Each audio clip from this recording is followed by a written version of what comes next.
And welcome back, everybody, to a very exciting episode of the TV show podcast. I am Jay Black, joined, as always, by the glorious Rhea Hughes, but we do not have the radiant Angelo Cataldi. He's got a personal thing he's attending today. So it's just going to be you and me. And right before we started, Rhea, you put it perfectly. You said the teacher is away so that we can play. We're like Yes. kids dealing. We have substitutes. This is good. We can do whatever we want. We throw in paper airplanes around the Zoom call. It's going to be great. Spitballs, whatever we Yeah. want. I love that. All right. Let's start, Rhea, with something I was expecting Angelo to be very upset about. I don't know if this bothers you as much, but it's got a sports related angle to it, which is the TV Hall of Fame, which is something I didn't know about till I read this article. Apparently, it's been around since 1984, but since they don't do classes every year, this is the 28th class. And the inductees, Rhea, are perfectly fine. Ted Danson, Gene Smart, Ted Sarandos, that's the guy who runs Netflix, Trey Parker and Matt Stone, the guy who does South Park, and Sheila Nevins, a documentary producer, and Ed Bradley. But here's the thing that stood out to me, Rhea, and I want your input on this. Yeah. The people who are not in the Hall of Fame, which is unbelievable to me. Jerry Seinfeld, Larry David, David Letterman, Jon Stewart, Tina Fey, James Gandolfini. Can any Hall of Fame that doesn't have David Letterman in it call itself a real Hall of Fame? Rhea, is this, are Hall of Fame stupid? Do you like them? You deal with this all the time. Tell me about it. We do. I know the Football Hall of Fame because I know, Ray Didinger, his famous play Tommy and Me was basically based on his efforts to get Tommy McDonald into the Hall of Fame. And by the way, if anybody's never seen it, comes back a lot. It's a phenomenal play. I've seen it like 5 times. So I looked into I said, okay, well, what's the criteria? So there's, Right. obviously, contributions to the reason that Gandolfini isn't in it this year is because they have this dumb rule that only one, I believe it's only one posthumous award a year. So they Oh, picked Ed that's Bradley, stupid. who's a terrific choice. I mean, iconic, and Right. especially because of the earring. Didn't he wear an earring like He before did. anybody else Yeah. did? Yeah. Yeah. It was Um, cool. so that's a dumb thing. You mentioned David Letterman. David Letterman at 33 years was the longest tenured, TV figure. He went 3 Yeah. years more than Johnny Carson. So there's Yes. there's there's no reason that he shouldn't be in. Here's the one that gets me. You mentioned Tina Fey. Tina Fey has gotten 9 Emmys. 3 for producing, 3 for writing, 3 for performing. She's the first female head writer in SNL history. How is that not? I mean, her shows are all massive successes. And Right. then What the does one she who have to got do me to get in? exactly. And I'll let you handle Larry David and Seinfeld because I know I'm not a curve person, but I do know Right. how important Larry David is in Seinfeld. But the last person I want to mention is Allison Janney. Now, a lot of people go, oh, well, what? Allison Janney, of all of the people in the TV Hall of Fame who have 7 acting awards at the Primetime Emmys, are all in the TV Hall of Fame except for Allison Janney. So, I mean, Unbelievable. I don't know what their rules are. I don't know if I should have looked at how many people they're allowed to. Do you know how many they're allowed to have in each year? No, I don't know, but I mean, it doesn't look like there's a hard cap because there's like Yeah, 7 people being put in. It's not like yeah, five or something where yeah, But Rhea, you deal with this in sports all the time yeah. because you're on a sports network, and it seems that there are some things that are just built for controversy, and one of them is always what makes the Hall of Fame. Every year, we just had the NFL Hall of Fame happen. There's people that don't make it that do make it. Well, Is this year is it? the big controversy was Bill Belichick, and I was thrilled he didn't get in on his first ballot. Now, does he belong in the Hall of Fame? I'm the Yeah, I'm mezza on it only because I know he cheated the Eagles out of the 2004 or 2005, depending on if you go in the year they were in or the right. season. I always forget what that is. But I was at that Super Bowl in Jacksonville, and I know several members of that Eagles team who believe they were cheated out of that victory. It was like they knew every single play. So I like the fact that they smacked him down. You will Right. never be referred to as a first ballot Hall of Famer. So those kind of things are petty. And listen, I live for petty. I worked for Angelo for 26 years. It was kind of part of our DNA. But yeah, there are certain people in the Hall of Fame. You're like, how did they get in? And other people, you go, well, yeah, this makes sense. So Right. it's very arbitrary, and the game in sports evolves. So what qualified you 20 years ago may not qualify you now. But I just thought some of the David Letterman was the one that stuck out to me. I mean, Well, I mean, I don't know David how. Letterman Yeah, is Mickey Mantle. I mean, like correct. he Yeah. didn't start the game. He's not Babe Ruth, but he came in at a time when what our idea of a talk show was 100% etched in stone, and he broke the stone and rebuilt it for the generation that I grew up in, Gen X. He was the most important figure. You look at Conan O'Brien, you look at any of the writers and producers and actors that came after David Letterman. David Letterman was the guiding star, not Johnny Carson. It was David Letterman. So And I by don't the know way, if this. I'm old enough to remember. You might not be. I know you're celebrating a milestone very soon. But Yes. my brother and I in the summer, there was, and I don't know how long he did it. David Letterman's show was on in the morning after Dr. Yes. Marcus Welby, MD. So Yep. we were one of the first people to watch him, and we thought he was an absolute riot. And that was, Yeah. 40 years ago. Yeah, it's a TV Hall of Fame. Get your act together. Come on, this is like when you had John Lennon make it in as a solo act and not Paul McCartney. Come on, Ridiculous. Yeah. but okay, so that brings me to my next subject, which is the Sam Mendes Beatles biopics. Which I don't know. Were you aware of these before I sent this to you? No, I wasn't at all. Because I was like, this is something I can't wait to talk to Rhea about, because this is either a stroke of genius or the dumbest thing that anybody has ever done. Now, Michael Jackson just made $1 billion for his biopic. The only people bigger than Michael Well, he Jackson in didn't my make mind. it, Jay. He's dead. So, But his he did family, not they, make it, yes. yeah, it's true. Yes. You can't take it with you, or so I'm told. But I think that you can take a little bit with you. So Michael Jackson's Angelo movie will made try. Michael Jackson made $1 billion, Yeah. his movie. The Beatles, in my mind, are the only people bigger than Michael Jackson when it comes to superstardom. So instead of getting one movie, Rhea, Sam Mendes is directing a back to back to back to back. All four Beatles get their own biopic. Each one is going to do a different era of the Beatles, and they're going to intersect, and they're shooting them all at the same time. I sent you the first picture that escaped. It was them doing the Abbey Road cover. Sure. Is this dumb? Because it feels kind of genius, but dumb at the same time to me. Well, so I'm going to just announce at the beginning, I'm not the biggest Beatles fan. I'm more of a Rolling Stones fan. That was just always what but certainly I know how iconic the Beatles are. Right. You have virtually no chance of me seeing all of these, and certainly not at the same time. Like I might, watch the first one. If it's good, I'll hit the second one. But I'm just curious. I mean, are they trying to do something like streaming for movies? So you got to go watch the first one weekend. Then, the next one will come out the following weekend. I just find that bizarre. And are they all going to come out at the same time or different? Because I think they're going to come out like 1 or 2 months apart, Rhea. I think it's 1 or 2 months apart in 2028. If they're doing that, you'll still remember what happened in the previous one. They're going to go for a money grab if they take like 5 or 6 months between it, because you'll be like, I kind of forgot what happened. I'm going to go back and watch it another time. It's not something that appeals to me. Yeah, I'm a huge Beatles fan. I mean, I love.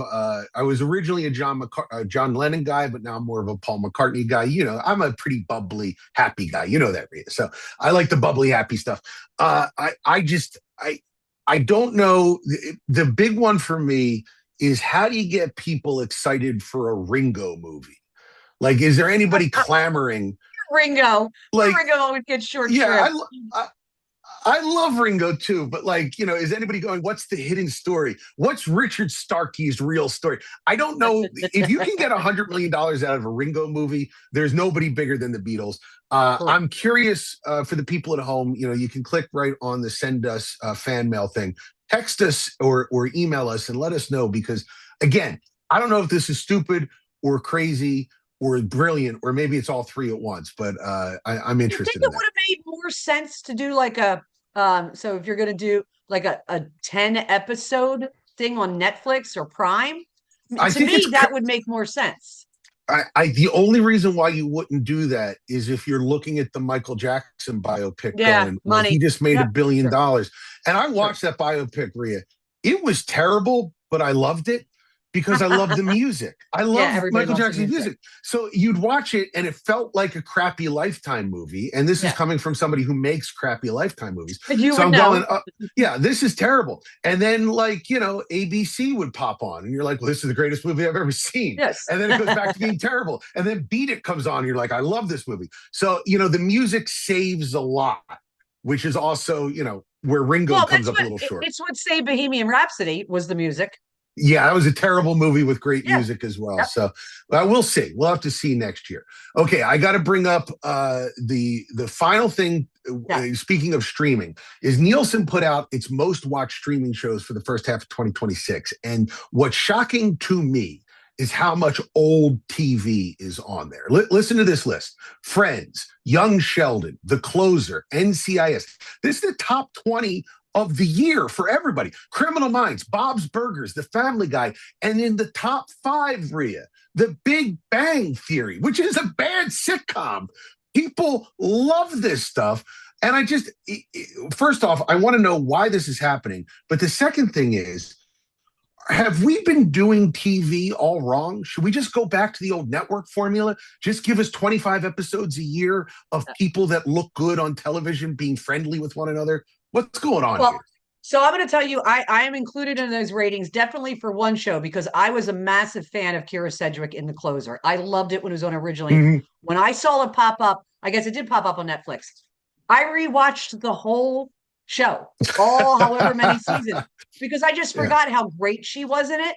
And I really loved it. I loved all of the characters around her. I have a theory on why it's so big now. Now, you know, I'm only not even a year on Instagram. And on my, you know, somehow on my algorithm, I'll just be going through, up pops an episode of Friends. And by the way, I disagree with you on Big Bang. First couple years, Big Bang Theory was a fantastic show. It got kind of watered down in later years, like every show does. But I was a big fan of it, maybe because I have one of the smartest people in the world as a brother. My brother Richard, Dr. Richard Hughes, discovered a quark. So any of our people out there who are watching it know what a quark is. It's like smaller than an atom or something like that. So I grew up with someone who was legitimately brilliant, like perfect score on their SAT brilliant. So wow. I always found it very funny. I didn't get any of that. My brother and sister in front of me are both PhDs. And what I tell my mother is they're totally worthless because neither of them can write a prescription. So that's all I have to say about the doctor thing. Yeah, but I kid. Very smart people. I went into radio. But anyway, but they pop up on my algorithm all the time. And I get literally drawn into, you know, episodes. So then I'm listening one day, my son's sitting in the sunroom, and I go, what are you watching? He's like, oh, Friends. He goes, I saw it on TikTok. I'm through like the first 4 seasons. So I think that these things that are showing up on social media, TikTok, Instagram, they are intriguing to people who are younger. Listen, Friends was a great show. I mean, funny one-liners, beautiful people, you know, nothing ever real deep. And Chandler, to me, was one of the greatest of all times sitcom actor. I absolutely adored him. So I just think that they're finding this stuff on social media, and then they just go and look it up, and they're watching it, and they're enjoying it. I mean, they're good shows. Yeah, you know, I think there was such a backlash in the 2000s against how television had been made for the first 50 years of TV, where it was just like my generation was very big into like, well, that's just hokey sitcom stuff, right? Yeah. And it turns out people love hokey sitcom stuff. I think at the end of the day, what you said, like beautiful people, you know, being with the greatest writers in the world. Yeah. And I don't think you can discount the volume. If you get into Friends, you have 200 episodes to watch. If you get into we discovered Modern Family, Clark and I had never watched it. My brother was always telling me it was great, but I was like, kind of the pandemic hits. Clark and I were we watched, I think it was 11 seasons. Absolutely loved it. It was phenomenal. Yeah. And you're right. The volume was what it was. We could watch it every night while we were, making dinner, eating dinner. And it was fun. Right. Yeah. I mean, the paper's coming out with the second season. It would have to run 25 seasons to get to the same volume as Friends. It's just not going to happen. So networks, just think about going back for once to the old system, because that, you know what it is? It's just knowing what people want, Rhea. And I think we know someone trying to do an Angelo type transition here, Very who nice. knows what people want better than anybody, and that's our friend and sponsor, Steven Singer. So what do we got this week on Steven Singer? And you're right. You're talking about, all these great shows, Friends and Big Bang Theory, quality, because what you want is quality. And that's what Steven Singer, the reason he's been around since the 1980s. And the reason he's so great and so popular is because there's no haggling. There's no phony markups. You go in there. I've been a customer for almost 30 years. Jay, you're a new customer going in there. Like, incredibly simple to get. You went in, it wasn't in stock. And what did they do? They mailed it to you. Hey, Rhea, that was the thing that, like, unbelievable, because we talk about Steven Singer, and I kept saying to myself, they don't have it. I can feel the upsell coming. And how can I go on to the radio or the podcast and justify being supported by these people? And they just went, oh, no, we'll order it. And I was like, well, I can't drive out and get it. They're like, we'll mail it to you overnight. You'll have it tomorrow. It's just, why not? Jewelry in the mail. Now, if you want to get some cool jewelry, I always like to show you stuff. This is part of their artisan collection, which I had not seen before. It's really different kind of jewelry. This is called the Silver Kenna. Can you see that there? It's a bracelet, which I love. $648. Love that. Then I love a bangle bracelet to wear in the summer with like a sleeveless top. It looks very cool, very chic. That's at $228. And then the last one, just because I thought it was gorgeous, the silver Allen, whatever, ring, absolutely beautiful. So visit the other corner of 8th and Walnut for Steven Singer, their new store in Newtown, or as always, you could just go to IHateStevenSinger.com. And my daughter has a Sweet 16 coming up in December, so I'm going to have to get something for her. I don't know. Got to get her something special, Rhea. So she's September? December. She turns in December. But how many blue topaz things have I shown you from Steven Singer? That is my birth zone. Go to Steven Singer. You're going to get a great thing for her. Sounds perfect. Yeah. And the only thing more perfect than Steven Singer, Rhea, is the British segment that you bring to us every single week. What do you got for us this week? So a new one popped up, and I was super excited. It's called Bergerac. Now, it is a reboot of a 1980s show. It's a detective show that ran for 9 seasons.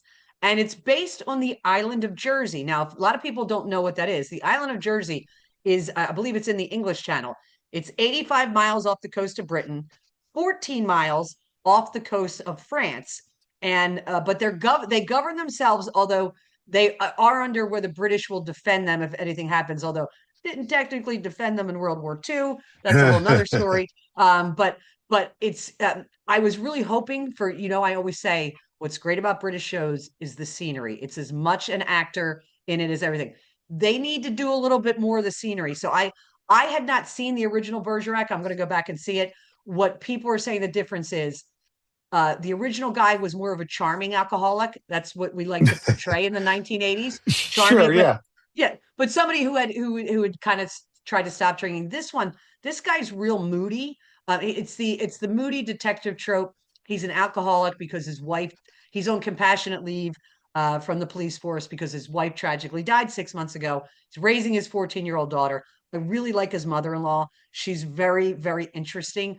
But so he worms his way back in because there's a big murder investigation, and he is the most experienced one, not like the island of Jersey is a very large place, or that they have a lot of murders. This wealthy businessman, daughter-in-law is murdered in the house. Conveniently, he had gotten into a fight with the surveillance company several weeks before over the bill. So the surveillance cameras weren't working. So it was very, very interesting. I liked it, but I didn't realize that the other character was so different. So people are kind of complaining that the reboot is not that similar. I will just tell you, it's 6 episodes. I'm through 2. I'm enjoying it. I think he's a very intriguing character. His daughter's good. Like I said, the mother-in-law. It's an interesting story. So far, I really like it. It's called Bergerac on PBS Masterpiece, and it's 6 episodes. Bergerac on PBS Masterpiece, 6 episodes. Fantastic. Thank you, Rhea. And we don't have Angelo to give a pick. And since I am still on a ship, it was a month long. Are you serious? This is my son's going to college. So I told my agent, it doesn't matter. Get me what I need money to send him to college. Uh, Oh, but I'm I a year have. away from that. I totally understand you. Oh my goodness. So we've been saving, but it's never enough. It's never enough. Yeah, Uh, I will tell you though, Rhea, that I have been watching Ted Lasso season 4, and it's great, isn't it? I'm loving it. I think it's better than season 3 was. I Season love three the wasn't fact. very good. I agree with you. It got Yeah, too bogged down in its own yeah. mythology, and they went back to sort of what was the heart of Ted Lasso, which is a positive force comes in and makes the world a better place, which whether or not that would actually happen, I want it to happen. So I love this show. And You love the I new love assistant coach. she's fantastic. And She's everybody's like afraid of her. I mean, right? Like, yeah, the head, the owner is like hiding against a wall when she walks by. I right. think she's an absolute riot. And I love the fact that they're bringing, well, it looks like they're bringing Keeley and Roy Kent back together, which was the big mistake of season Yes, 3, big was that they mistake. broke them apart. Beard and Jane are apart, which is good. I've just really been enjoying it, and Yep, it harkens back to that first season energy, and that's what I yep. really love about it, which is a positive force can make the world better. I haven't made the world better by being positive, Rhea, but I try. So Ted Lasso on Apple TV, well worth your time. Angela he usually does the recaps. I didn't keep track of what we were talking about, so Right, hold on. I remember something. So we talked about the Hall of Fame. So Letterman, yeah, all Tina Fey's great shows. You can look them up. She's great. Allison Janney, West Wing, but she's been in a bunch of yeah. other things. Who else? Kelsey. Oh, I didn't mention Kelsey Grammer. Do you know he's got the record for the longest running live action comedic character from when he did Cheers until Frasier? 20 Yes, years. like that's a lot of years. I don't know Yeah. if I So agree with Kelsey's politics, but I like him very much as Frasier. he's really good as an actor. Yeah. I try. I've just learned to just stop. Like I go. I find Tom Cruise kind of weird, but anyway, Bergerak's on PBS Masterpiece. Ted Lasso, as you mentioned, is on Apple, and I think that's all we covered in terms of shows. Yeah, absolutely. Oh, well, and Friends, if you want to watch Friends, that's Oh, available, I yeah, think, on Peacock. So, yeah. okay. So Angelo's not here, but I want to give a plug for the fact that he is in a movie along with Rhea called No One Died: The Story of the Wing Bowl, which is apparently on sale. You can rent it for $4.99 on Amazon Prime, or you can buy it for $5.99. So I say So spend the extra. Angelo texted me on Saturday and he said, Rhea, the Wing Bowl documentary. And by the way, that line was coined by Al Morganti. After every Wing Bowl, we would have a wrap up session like a couple days Right. after, and Al would start it by going, "Well, no one died." So he said you could, yeah, it was like you can rent it for $3.99 or buy it for $5.99. And I go, do you really think I'm going to watch it a second time? I lived Yeah, it. I lived it. yeah, well, if you haven't seen it yet, I listen. I'm not pushing it because Angelo is a friend. I don't see any money out of this. I'm pushing it because I saw it. I lived through that time. I was apart from, I wasn't in the family, but I was watching from a distance. Yeah. It really captures the time very well, and it's well worth the five Is ninety it nine. Put it out there. is it on Netflix or Prime? I forget which It's one. on Amazon Prime Video. Yep. So Clark had three friends down. They were down at the shore. They were downstairs, like in the lagoon, playing in the lagoon. And I yelled at, I go, Clark, you're going to be on Amazon Prime. And he's like, what? And he goes, for what? And I go, Wing Bowl. And he goes, I got the eye roll. He was like all excited that his mom was going to be on Prime. And then he found out why. And he goes, can I watch it? And I said, absolutely not. No, you don't. You don't want to see that. Not until Yeah. you got to be 35 or older to really know what's going on. Yeah. Rhea Hughes, you can see her or listen to her every morning on the WIP Morning Show. You can listen on 94.1 in Philadelphia or on the Odyssey app worldwide. Also, check out her great Instagram page, which is Rhea Hughes 94 WIP, all one word. Well worth your time as well. You can check me out. Do you like political ranting? Other people seem to enjoy it. I'm on Instagram, I'm on YouTube, I'm on Facebook, all Hello Jay Black. So come check me out there. And of course, go check out our great sponsor, Steven Singer, because we can't do this podcast without him. And ladies and gentlemen, we hope that Angelo will be back next week. But either way, the show will be. I'll be on dry land, Rhea. So I'll have my energy up.